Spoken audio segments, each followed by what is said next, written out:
Welcome back. Yesterday we did a poem by Gerard Manley Hopkins called God's Grandeur, one that all of our students here memorize.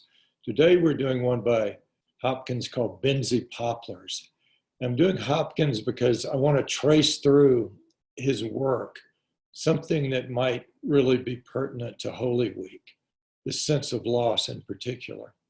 Binsey Poplars is about a line of trees that was cut down along the Thames in a village near Oxford. And apparently Hopkins had particularly loved this landscape, this set of trees and the effects that they had. Let me read through it and make 3 short comments about it.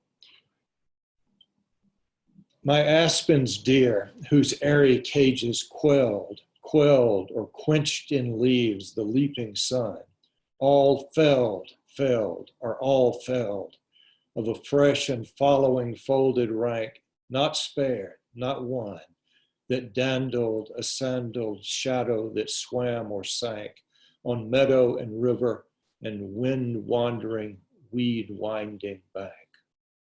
Oh, if we but knew what we do, when we delve or hew, hack and rack the growing green, since country is so tender, to touch her being so slender, that like this sleek and seeing ball, but a prick will make no eye at all.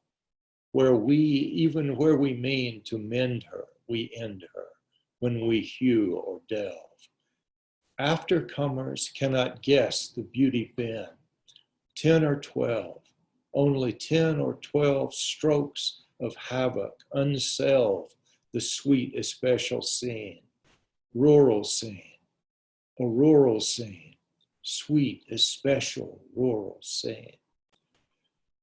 First of all, think about the scene that Hopkins is calling up here in making us imagine the trees that have been lost, whose airy cages quelled or quenched in leaves the leaping sun. He manages to get across the idea of the sun, in a sense, being caged in the branches and leaves of these aspens, quelled, that is, its heat brought down into some more tolerable range, or quenched, as though somehow to be like a thirst is quenched, or something like a torch being put out. These leaves moderated the sun.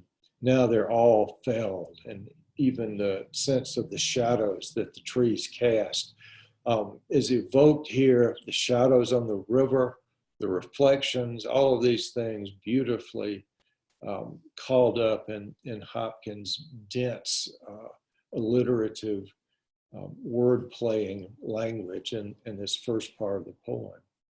And then just a couple of quick things about the second part.